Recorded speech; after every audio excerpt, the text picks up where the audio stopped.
Bonjour à tous, c'est l'heure de voir quelle surprise nous a réservé Squarespace pour janvier et février. On commence comme d'habitude avec le design et on retrouve pas mal de choses cette fois-ci. C'est vrai que ces derniers temps, il y avait eu moins d'améliorations au niveau du design, c'était plus au niveau des fonctionnalités. Et là, il y a plusieurs petites choses qui sont sorties côté design. Donc déjà, au niveau de l'entête, vous l'avez peut-être vu, l'expérience est plus simple et plus intuitive. Elle a changé, on ne modifie plus son en-tête comme on le faisait avant. Il y a encore des petites choses en cours de modification, mais normalement ça devrait rester comme ça. Donc le logo se gère à part, le menu central aussi, et les différents éléments. Donc n'hésitez pas à aller bien regarder chaque. Et donc ce qu'il faut retenir, c'est que le CSS n'est pas touché, c'est vraiment juste la façon d'interagir dans la plateforme. Ensuite, il y a des petites choses aussi qui ont changé dans le menu, les dispositions, tout ça. Par exemple, dans le menu page, avant on appelait ça dossier pour ajouter un dossier et maintenant on appelle ça menu déroulant. Mais donc on reste sur ce même principe dont on a plusieurs pages à afficher sur son menu. On rassemble tout ça dans un dossier menu déroulant et comme ça ces différentes pages se retrouvent toutes ici. Au niveau du menu paramètres aussi, là il y a vraiment plusieurs modifications qui ont eu lieu. Si vous le connaissiez avant déjà, vous avez vu, voilà, ça a un petit peu changé. De toute façon, depuis l'année dernière, Squarespace a fait pas mal de petites modifications au niveau de ce menu à gauche, le menu qui permet d'accéder à tous les différents sous-menus pour bien gérer son site. Donc que ce soit les pages, le design, les paramètres, etc. Il y a sûrement des choses qui changeront encore, donc ne vous inquiétez pas trop. Et en général, par contre, ils gardent le même nom. Donc peut-être qu'ils ont changé d'emplacement ou comment ça s'affichait, mais si vous saviez le nom de base, vous allez pouvoir retrouver. Et puis après, de toute façon, il ne faut pas hésiter à passer étape par étape chaque menu pour bien tout comprendre. Vous l'avez sûrement vu aussi, l'éditeur de liens a changé. Donc c'est l'expérience utilisateur pareil. Il y a du plus, il y a du moins. Il y a des choses, c'est pas mal, je trouve que ça va plus vite. Et il y en a d'autres, on sent que tout est pas encore bien calé. Donc voilà, un peu de patience peut-être pour avoir l'expérience la plus optimale possible. Ils font aussi souvent des bêta-tests, donc on va voir un peu comment ça évolue. Mais donc c'est censé être plus simple là aussi à gérer. Et donc après, on passe aux choses vraiment sympas. On a déjà un nouvel effet qui est sorti, c'est l'épinglage. Vous le retrouvez dans la barre éditeur de texte ou alors sur un bloc directement dans le menu design. Et donc vous allez pouvoir figer n'importe quel bloc et faire un effet de défilement très design. Je vous ai fait un post Instagram dédié avec quelques exemples pour mieux comprendre, mais c'est vrai que les possibilités créatives sont vraiment accélérées. Et je pense que ça va être une fonctionnalité où pas mal de graphistes ou de designers, les gens qui aiment tout l'aspect créatif vont vraiment s'amuser. C'est vrai que c'est un effet qui fait vite, hyper moderne et actuel et tout ça. Et enfin, toujours au niveau du design, il y a aussi des nouvelles petites options de style qui sont apparues. Il y en a 3, flou, fusion et trait. Et elles concernent 7 blocs. Donc le bloc texte, le bloc défilement, le bloc formulaire, le bloc newsletter, le bloc citation, le bloc sommaire et le bloc accordéon. Sur tous ces blocs, vous pouvez activer ces styles et là pareil, faire des tests, voir ce qui fonctionne le mieux. L'idée là encore, c'est vraiment de développer les capacités créatives de la plateforme en restant en natif. En fait, c'est des choses qu'on pouvait faire avant via du CSS. Et là, l'idée c'est qu'on gagne du temps et que n'importe qui peut le faire, il ne faut pas forcément s'y connaître en code. Donc testez. Voyez comment vous pouvez l'ajouter sur votre site et puis gardez quand même toujours une cohérence d'ensemble, quelque chose qui fonctionne bien. Mais c'est des petites choses qui pourront rajouter effectivement beaucoup de style à un site et faire qu'il se détache des autres. On passe à la suite et aux fonctionnalités. Donc là, déjà, quelque chose que moi j'attendais beaucoup, c'est au niveau des cours. Maintenant, on peut dupliquer un cours. Donc déjà, ça permet de récupérer des cours existants. Des fois, selon certaines formules ou choses que vous vouliez mettre en place, on pourrait en avoir besoin. Et en plus de ça, vous gagnez surtout du temps aussi dans les styles parce que en fait, il y a un style de base quand on crée un cours qui est appliqué, mais en général, on le retravaille un peu. On teste différents thèmes de couleurs, différents placements et du coup, pour garder une cohérence, moi par exemple sur les fiches, et ben, à chaque fois je venais recréer une collection de cours et je remettais tous mes petits paramètres. Donc c'était un peu long et là, hop, je gagne du temps, je duplique et j'ai tout à dispo, j'ai juste à changer la fiche en question et la vidéo de la fiche. Ensuite, pour rester sur tous ces espaces membres, collection de cours, etc., il y a le paywall qui a été un petit peu modifié. Donc le paywall, c'est pour accéder au contenu que vous vendez. Donc les gens qui ne sont pas encore inscrits vont pouvoir directement choisir le forfait qui les intéresse, la formule qu'ils préfèrent. Donc pour les gens déjà abonnés, eux, ils ont juste à se connecter et ils retrouveront leur accès normal. Donc il y avait des petites améliorations qui avaient déjà été faites au niveau du paywall, et là, la petite nouveauté, c'est que par exemple sur une collection de cours ou de vidéos, on peut ne mettre que la vidéo en cachet. Du coup, il n'y a que le lecteur vidéo qui en soi est protégé et la personne peut accéder à tout le reste du contenu et voir un petit peu comment fonctionne cet espace membre, cette formation en ligne. Et du coup, c'est vrai que c'est un peu comme ça aussi qu'on se fait une meilleure idée et qu'on peut atteindre plus de personnes et les convaincre. Donc selon comment vous avez organisé vos contenus, ça peut être intéressant de passer par ça.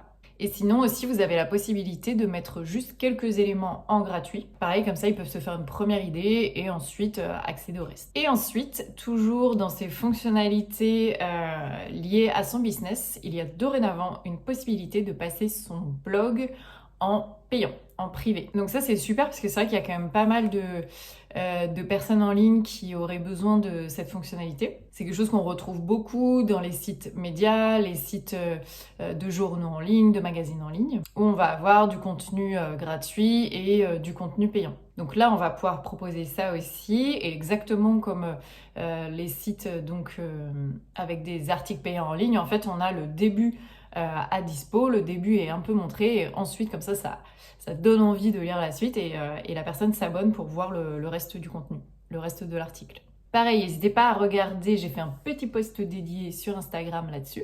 Ensuite, au niveau du e-commerce, les options de livraison ont été un petit peu améliorées encore. Juste avant, déjà, on avait eu la France pour avoir une expédition régionale et locale plus détaillée. Et là, ils viennent d'ajouter aussi Espagne, Irlande, Nouvelle-Zélande, Suède et Norvège. Donc ça va permettre pareil d'aller un petit peu plus loin dans les options de livraison, de combien coûte la livraison pour telle région, telle ville, etc. Donc si vous faites de l'e-commerce, ça peut être intéressant pour faire payer moins cher certaines personnes parce que dans telle ville, telle région, l'envoi vous coûte moins cher, mais par contre dans d'autres plus cher, et donc là ça vous permet d'améliorer vos marges. Enfin, une dernière petite nouvelle aussi au niveau de la bannière des cookies. Ils sont en train de la mettre à jour pour utiliser le mode consentement de Google. En gros, ça va être mieux pour la RGPD, il y aura un meilleur transfert des données d'acceptation des cookies ou non de Squarespace à Google. Donc c'est vrai que pour être dans la conformité, l'Europe là-dessus est pas mal tatillon quand même. C'est mieux et c'est géré directement par Squarespace, donc c'est bien pour nous, il n'y a pas trop de choses à faire, ça sera directement géré en interne. On passe maintenant à la rubrique divers et on va surtout parler de la communication de Squarespace qui nous a mis en ligne des nouvelles petites choses. Donc déjà, ils ont souvent des partenariats avec des artistes et des grands créatifs où ils mettent en place des templates. Donc là, il y en a une nouvelle collaboration artistique qui est sortie avec Rick Rubin, qui est un célèbre producteur de musique américain. Donc vous allez pouvoir retrouver tout ça depuis collection.squarespace.com où vous allez avoir tous les différentes personnes qui ont fait une collaboration avec Squarespace et qui ont donc créé à chaque fois un template en partenariat avec la marque pour mettre en avant leurs produits à eux et après le mettre à dispo d'autres. Il y a souvent des choses assez sympas, donc n'hésitez pas à regarder si vous ne connaissiez pas encore. Et ensuite, vous avez dû le voir passer sur les réseaux sociaux. Ils ont sorti toute une campagne pour le Super Bowl et on a été quand même avec un sacré réalisateur aux commandes puisque c'est Martin Scorsese qui s'est occupé de cette publicité. Donc il l'a à la fois créé et réalisé, mais il a aussi participé en tant qu'acteur. Donc on le voit dans la publicité. Elle a été sortie à l'occasion du Super Bowl, donc c'est la 10e fois que Squarespace participe au Super Bowl. Donc en gros, c'est le moment de l'année où les annonceurs dépensent le plus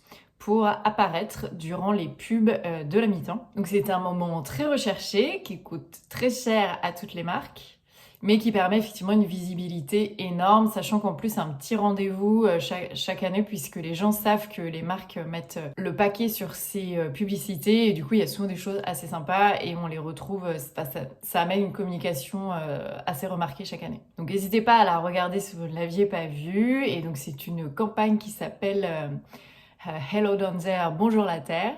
Il y a un mini-site dédié qui est sorti, il y a un template là aussi, il me semble, à dispo. Et c'est vrai qu'ils ont créé tout un univers, toute une com autour qui était vraiment sympa. Enfin, on retrouve tout autant leur aspect créatif design dans leur outil que dans leurs campagnes de publicité qui sont souvent hyper bien réussies, hyper bien faites. Ensuite, pour les membres professionnels, donc si vous êtes membre Circle, il y a des nouveaux badges qui sont sortis. Vous allez pouvoir les retrouver en ligne. C'est l'occasion de mettre à jour vos badges.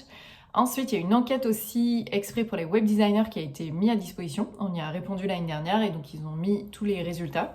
C'est assez intéressant, il y a pas mal de choses pour comprendre un peu où vous vous situez. C'est mondial, donc du coup, c'est vrai que par pays, il peut y avoir des différences, mais déjà, ça permet un petit peu d'avoir un premier état de l'industrie actuelle du web design, focalisé sur Squarespace notamment. Et enfin, pour ceux qui étaient présents, on a aussi organisé un Circle Brunch. Enfin, c'est Squarespace qui a organisé directement le Circle Brunch.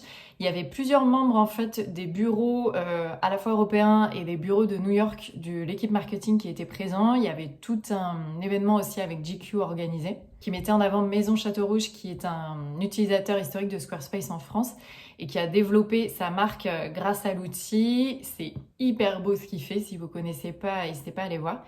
Et donc voilà, il y avait toute une interview en présence donc, de la CMO de Squarespace et de GQ. Et donc on s'est retrouvés le lendemain matin entre membres pro de Squarespace pour échanger, voilà, apprendre un peu plus à se connaître. Donc c'était très sympa et merci encore à ceux qui étaient présents. C'était vraiment cool de vous rencontrer en vrai et puis on espère vous revoir très vite. On verra si d'autres choses sont organisées bientôt ou pas. Et sinon, il y a aussi donc le Grand Circle Day qui a lieu chaque année, qui aura lieu cette fois-ci en septembre cette année. Et voilà, on va voir si on fait d'autres événements en ligne, peut-être aussi, ou en présentiel. On vous tiendra au courant avec Salomé. Et enfin, dans les petites choses à venir, donc on a retrouvé, en fait chaque semestre, Squarespace nous met à disposition une preview du semestre en cours. Donc ça permet de voir aussi les choses à venir prochainement. Et donc là, le premier de 2024 est sorti. Donc pour les membres pro, si vous ne l'aviez pas vu passer, allez la voir en ligne sur le forum. C'est vrai que c'est vraiment l'occasion de voir un peu ce qui arrive très vite. Et donc pour le moment, pas mal de choses confidentielles. Et vous avez pu le voir, donc ceux qui sont membres pro, il y a plusieurs bêtas qui ont été activées là récemment, donc n'hésitez pas à tester. Ce que je peux vous dire, c'est que la fonctionnalité recherche va notamment être améliorée cette année. Donc ça, c'est plutôt chouette parce que c'est vrai que c'était une fonctionnalité qui est déjà dispo du côté de Squarespace, mais où on remontait souvent pas mal de bugs. Donc normalement, là, ça devrait être mieux dans les mois, semaines à venir. Voilà pour le tour des nouveautés. Et donc, de mon côté, j'ai continué à mettre à jour la formation qui poursuit son cours. Et il y a notamment la fiche sur le SEO qui est sortie. Plusieurs d'entre vous l'ont acheté, donc merci pour ça. Et c'est une fiche qui m'a pris vraiment pas mal de temps pour le coup, mais qui était hyper importante parce que c'était la plus demandée. Et c'est vrai que le référencement de son site, ça fait partie des prérequis fondamentaux maintenant. Donc voilà, si vous voulez vous former au SEO spécialement et adapté sur Squarespace, c'est aussi au final une formation qui va vous permettre de comprendre vraiment qu'est-ce qui se cache derrière ce SEO, qui fait peur à beaucoup d'entre vous, alors qu'au final, c'est assez accessible si on comprend un peu comment ça fonctionne. Donc on arrive maintenant à la moitié des fiches qui sont à dispo. Il y en a encore 2 à venir qui vont concerner le chapitre 3. Et ce chapitre 3, je le finis dans les jours, semaines à venir maintenant. Et donc suivez sur le site si la formation vous intéresse parce qu'après je vais augmenter le prix. Et donc l'idée effectivement c'est si vous pouvez l'acheter maintenant, vous l'avez comme ça à moindre coût. Sur Instagram aussi, n'hésitez pas à suivre le compte dédié et je mets un petit focus sur par vidéo à dispo dans la formation. Donc comme ça vous permet aussi d'en savoir un petit peu plus sur tout ce contenu autour de Squarespace et donc surtout l'art de créer un site. Et donc comme je disais, encore pas mal de travail sur cette formation. Elle sera finie normalement pour la fin de l'année à peu près. Et donc après, tous les ans, moi, j'aurai un travail de mise à jour pour effectivement tenir tout le contenu actuel avec ce qui sort, puisque la plateforme évolue en permanence et puis l'intelligence artificielle va continuer de changer les choses. Et donc forcément, l'idée, ça va être aussi d'adapter par rapport à tout ça et à l'avenir du digital, du marché du site web au global. Voilà, donc je reste à dispo si vous avez des questions évidemment. Et on se retrouve dans 2 mois pour la suite des nouveautés de Squarespace.